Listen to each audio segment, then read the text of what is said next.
Okay, we're live.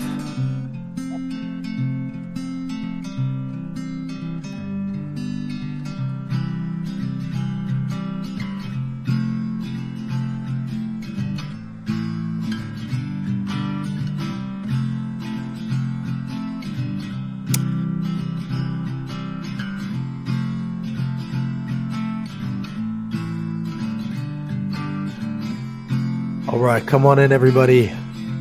Welcome back to the Holler. TNHoller.com is where you can find us at the TN Holler on Twitter, Facebook, all that good stuff. We also have hollers hollering all across the state. Thanks to your support, we really do appreciate it.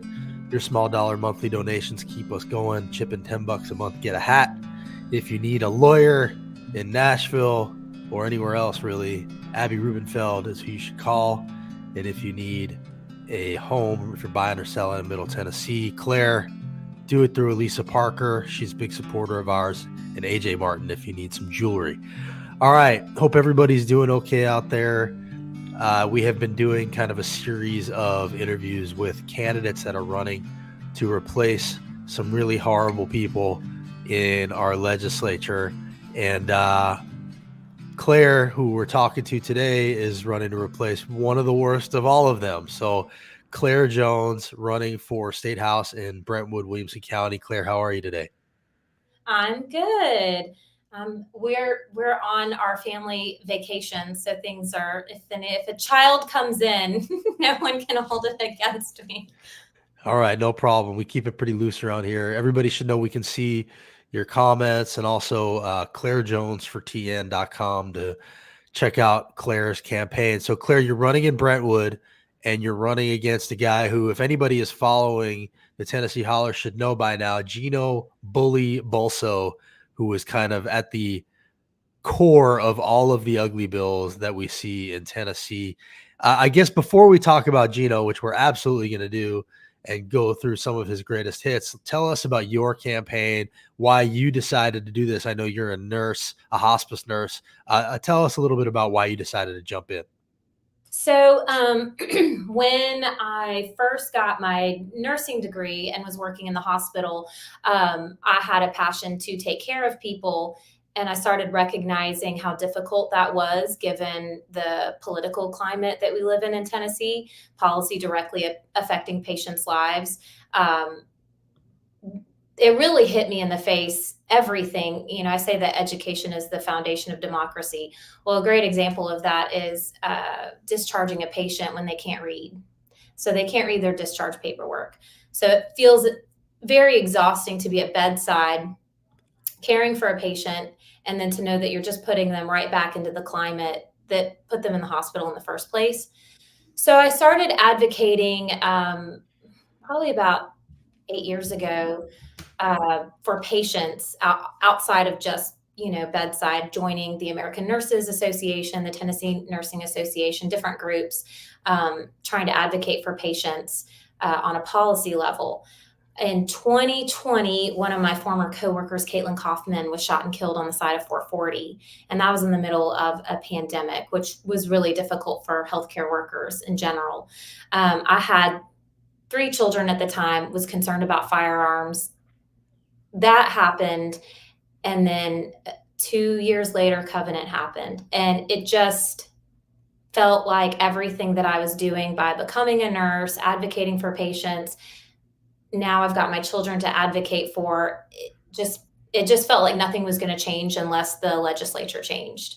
So I didn't really see any other option. And especially when I realized that Gino was my representative, and talking to people in the community that had met with him after Covenant, or even, physicians in the district that had met with him about some of his legislation that directly affected their ability to perform their job.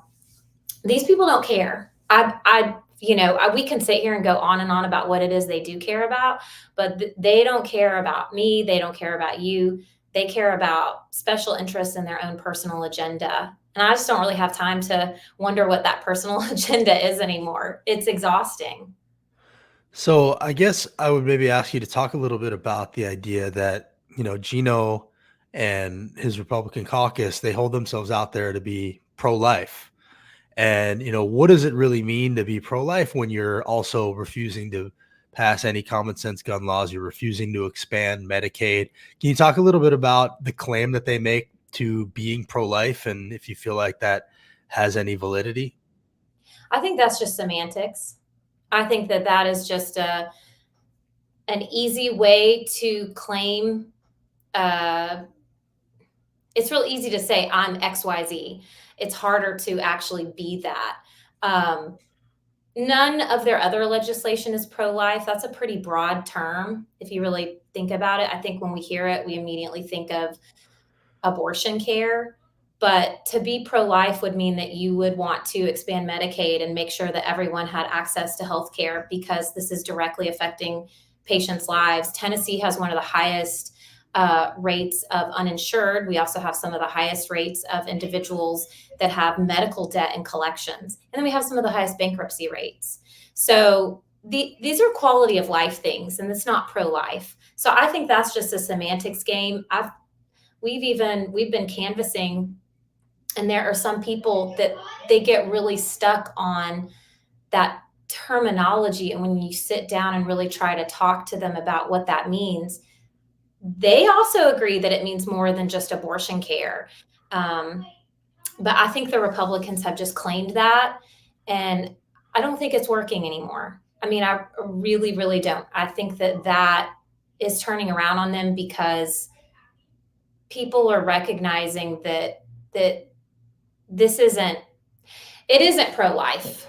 It's not, as Allison Beale says, it's not radical to care about people.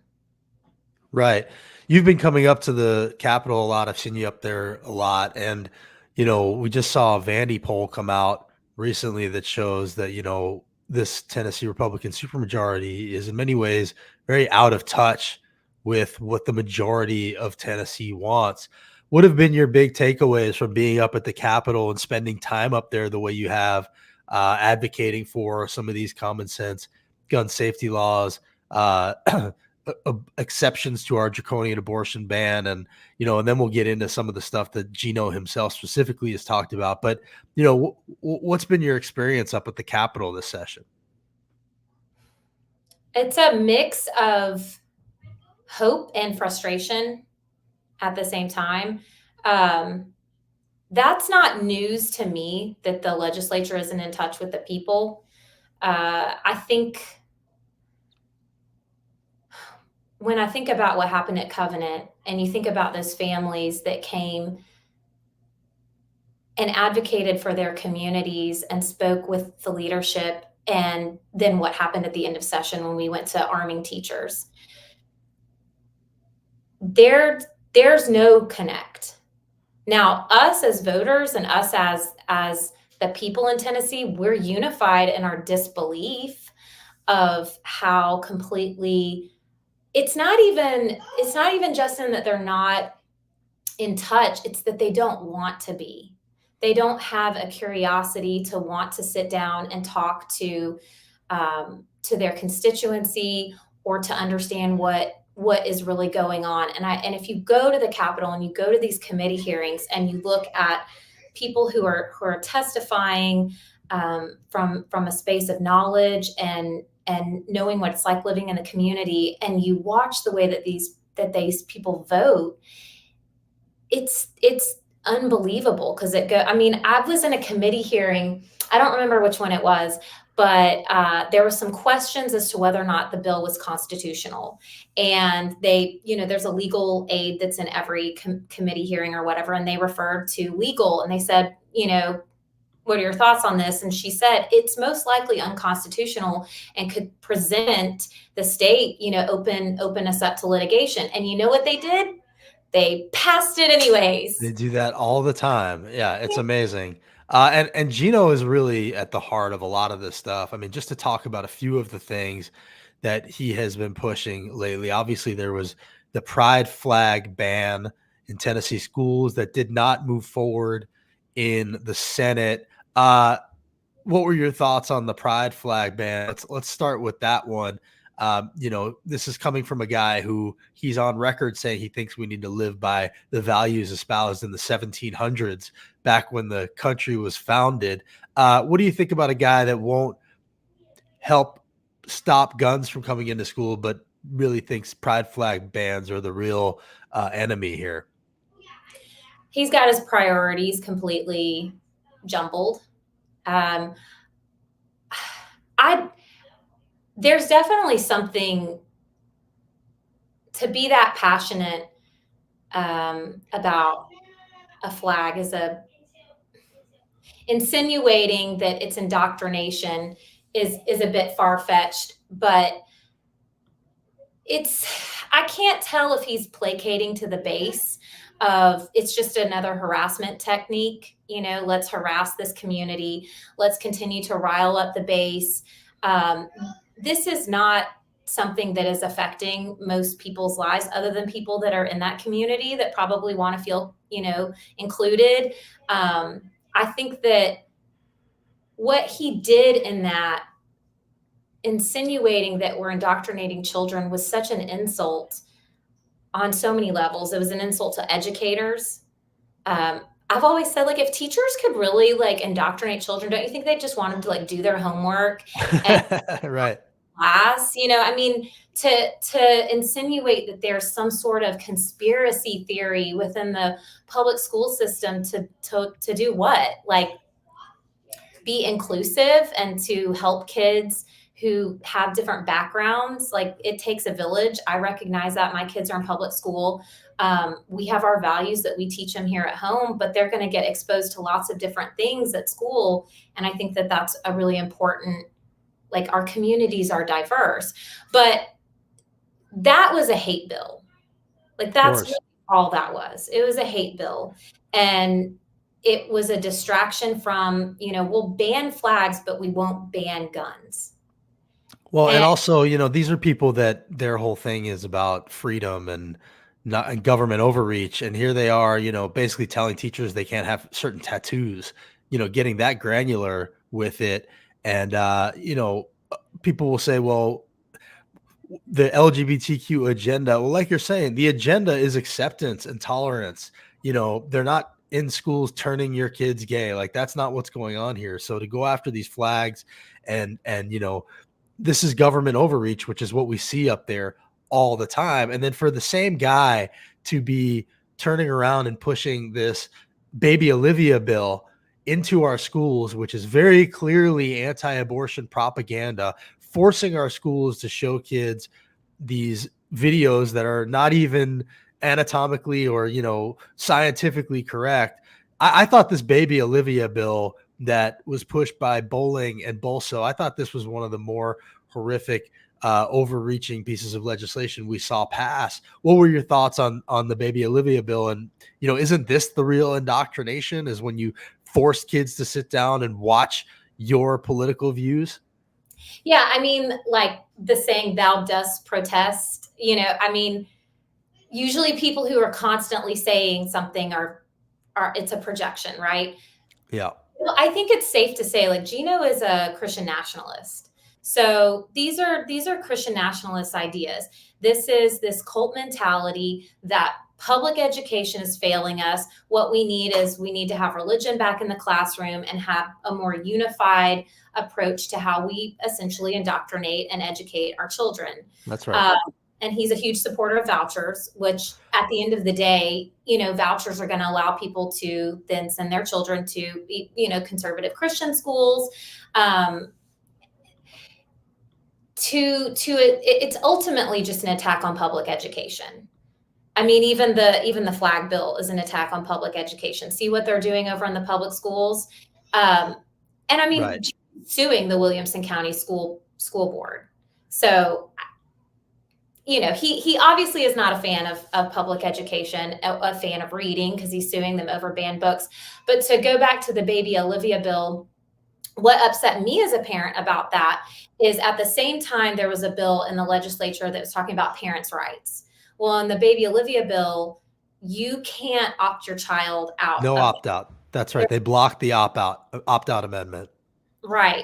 And I I don't have, there are things within the school system when it comes to sex education that I think are important, and we definitely do need to talk about how we're educating kids.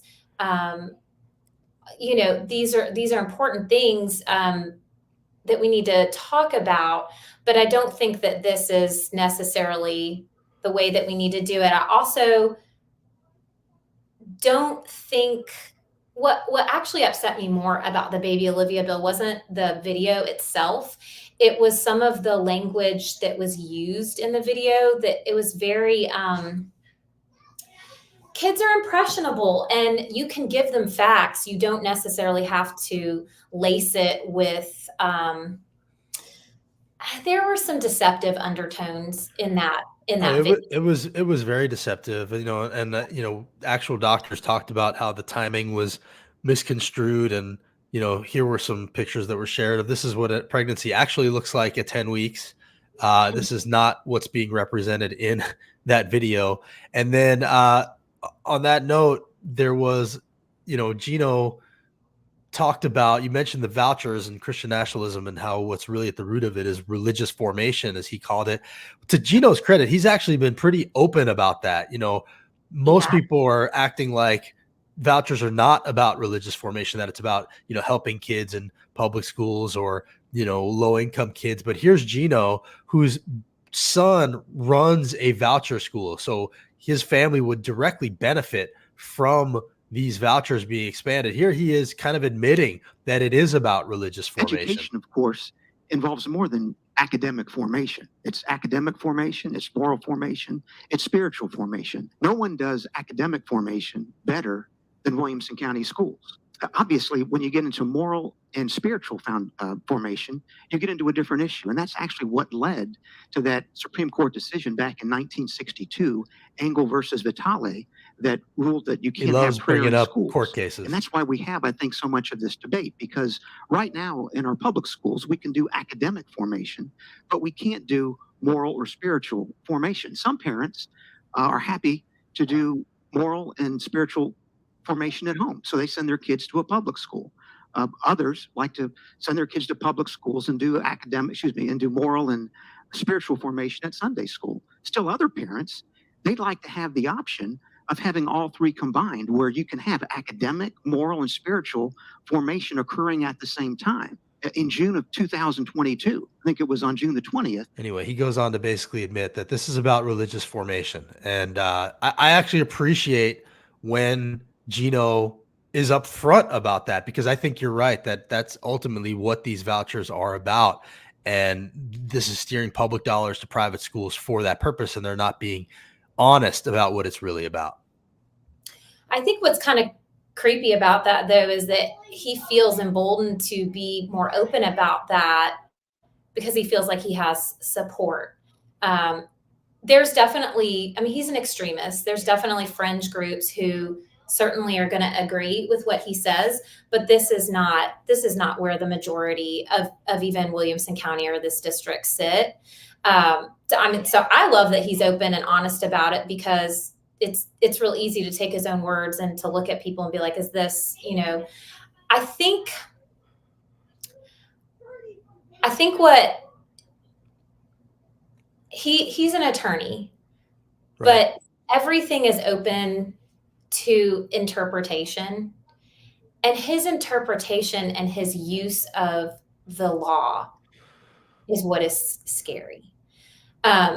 It really is. And it's not, and the thing is that some of this is like much ado about nothing, right? If somebody wants to use education, if they want to send their kid to a conservative Christian school, or, where he talks about they want to combine moral, spiritual, academic formation, and you can do that.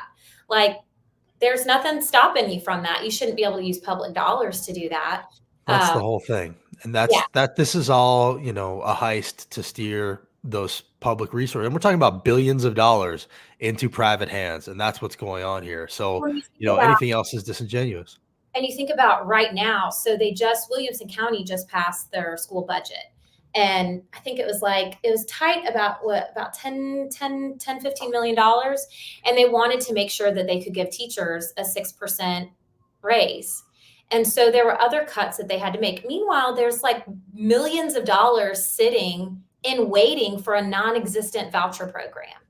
Yeah. So we're literally cutting, and I mean, I'm just talking about Williamson County schools because that's where my kids are in, and that's the district I'm running in.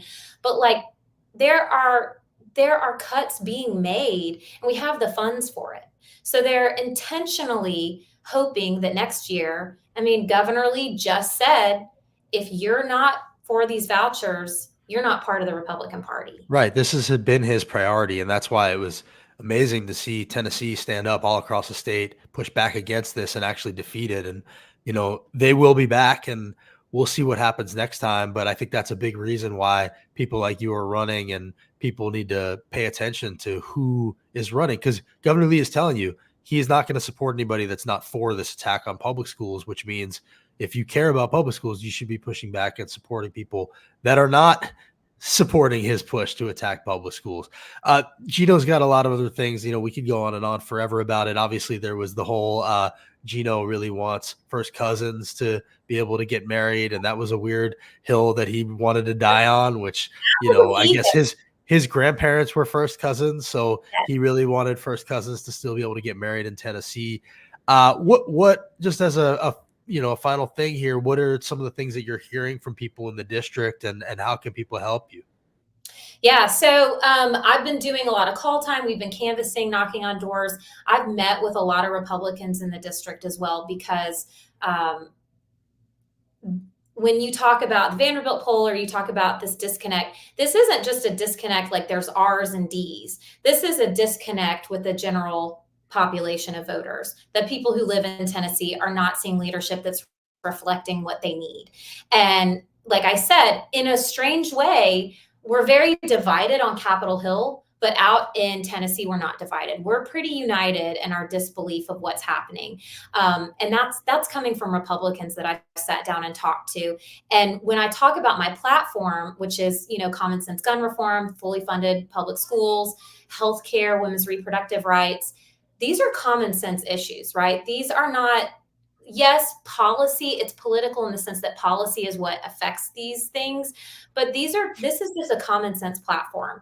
And I think that a lot of us can unite on that. And that's what I'm seeing when I'm talking to people in the district. But sometimes when I call people, and I'm sure some of the other candidates are seeing this, if people don't live in your district, they think that they can't help, or they think that it's, not necessarily directly affecting them. The vote is super important, but in order for us to get those votes, we have to have funds that can, help us get yard signs, help us get, people out knocking on doors. Mailers are expensive. So if you don't live in our district and you want to help, you can come knock on doors. You can contribute. Every amount helps. Literally every amount helps. And it's also, on a side note, on a personal note, it motivates me when I continue to see people reaching out. And I tell people every day, if you can't vote for us, it doesn't mean that this seat doesn't need to be flipped. Like, Gino is a vote for vouchers. Gino is a vote for a total abortion ban. He's making legislation that is hurting everyone in Tennessee. So to get him out is important, but to also replace him with someone who is essentially antithetical to all of that is important. And so even if you don't live in the district, there's so much that you can do to help. And I know that we've said it before, but like, this will be the most important election of our lifetime. And my kids, I mean, this is directly going to affect their lives, how people are voting this cycle. Well, I appreciate you stepping up to run, and I completely agree. This will be the most impactful election we've had. There's a dude spamming our comments that I'm going to address Gapper here. I don't want to make you sit here for it though, so I'm going to let you go. But I appreciate that you're running. Again, Gino Bulso is one of the most harmful people we have in the legislature on so many levels. Everything he does is spiteful and hateful. And, he really needs to be replaced. So I encourage everybody to check out ClaireJonesForTN.com and figure out how you can help Claire's campaign. And we'll definitely be watching and appreciate what you do as a hospice nurse also. Yeah, thank you. It's, I tell people even how bleak it can feel sometimes. Like, I'm a hospice nurse, I find the hope and power, and there's hope in every situation. And this is the most hopeful I have been living in Tennessee. I Good. am really proud of our community and stepping up. Well, hope is good. Hang on to it, and we'll be watching your campaign. Thanks for coming on here, Claire. Really appreciate it. Awesome. Thanks, Justin. All right, take care. Bye. All right. Well, that was Claire Jones running in my neck of the woods. She lives in Brentwood. I don't live in Brentwood, but nearby. And Gino Bulso is just an awful, awful guy. I see my friend Gapper is back. Questions: where is this candidate from? She lives in Brentwood, Tennessee, so that's Williamson County. I think she's originally from Kentucky. And does she think guns should be banned? No, she does not think guns should be banned. Gapper, I assure you, I've been doing this for 5 years. I don't know any Democrats running for office on a platform of banning guns. So I know that that's what you guys think is going on. That's not what's going on. And actually, we've just seen another poll by Vanderbilt of Tennesseans across the state, but it's Vandy, so you guys are going to dismiss it. But it shows that most people support common sense gun safety laws. Most people even support red flag laws, which I know is probably a horrifying idea for you. And I'm just going to go through a few of this propaganda talking points that you've brought to our comment section here. Everyone is a damn activist nowadays. This is when we were talking about the LGBT, the pride flag. They bring it into the activism into the classroom. So, the pride flag, and then you said, oh, what did you say? You said if they were bringing a Christian, where was that one? This drives me nuts about Democrats. You guys would be flipping out if teachers would be putting some Christian-related or right-leaning flags in the classroom. First of all, there's a lot of Christian stuff in our schools. That it just is. Like, this idea that it's been all taken out of our schools is just not true. So I don't know why that keeps perpetuating. But if a teacher were punished for wearing a cross, you guys would be losing your minds. That is not what's going on here, but that is what Gino Bulso is suggesting should happen to somebody who has a pride flag tattoo. And that was the bill that he was pushing. Meanwhile, there was a carve out for a Confederate flag. So Confederate flag, okay. Pride flag, not okay. That's what that bill was. So this idea that, there was somehow special treatment for pride flags, it's not the case. And I disagree with you fundamentally that, having a pride flag on a desk to signal a welcoming environment for the most persecuted children in our entire country, everywhere, especially here, is somehow activism or indoctrination. It's not. It's a positive thing. It's a welcoming thing. Do things go too far one way or another with certain things? Maybe, but this is obvious overreach. It's obviously unconstitutional, and it died in the very conservative Senate here in Tennessee as a result. So you've seen many Democrats say ban guns. No, you haven't. Show me one, especially not here in Tennessee. That's just not true. Thanks for bringing hope to Tennessee, Griffin says. I appreciate you saying that. Arming teachers is a horrible idea. I agree with you, although I will say the Vandy poll showed that the state is a little more divided on arming teachers than we might have thought. But I think 35 districts in Tennessee have now come out and said they're not going to arm teachers, and 0 have come out and said they will. So, I think that shows that ultimately cooler heads are likely going to prevail when it comes to that. And every single day here in Tennessee, we see more and more evidence that flooding the state with guns is a bad idea. This was yesterday morning. These were the headlines just from one morning here in Tennessee. We can make a collage like this almost every day. Back to Gino Bulso, really bad guy. The pride flag ban, this indoctrination with the baby Olivia video, and then he was fighting hard for first cousins to be able to marry in Tennessee. Just not a guy that I think represents Brentwood, frankly. And so I'll provide let's see, Gapper, I'm humoring you right now because it's been a while, but I'll provide video of Dem saying that, but you have to play it on your channel. If you can find me a video of Dems in Tennessee saying ban guns, yes, I will play it on my channel. Absolutely. Never happened. Not happening. It's just not the case, dude. So, I'm not sure what to tell you, but I've been doing this since 2019. I don't know any Democrats who are saying ban guns. Nobody thinks that's a realistic thing here. They do think that some things like universal background checks, uh, waiting periods, red flag laws, things like that are possible, and that's what they run on. Nobody says banning AR-15s, banning assault weapons, which I do want to point out. We just had another tragedy here nearby. A Page High School graduate was shot to death with one of these AR-15s. The 18-year-old who shot her, Lily Basil, was killed the day after her graduation. He says he claimed he didn't know it was loaded. That was with an AR-15. So yeah, I do know that there are Democrats saying ban assault weapons or ban AR-15s, but ban guns, not true. You have bigoted comments on white Christians. Well, I don't watch you much. Feel free to not watch me, dude. That didn't happen, and I'm kind of done with you once you start heading into that territory.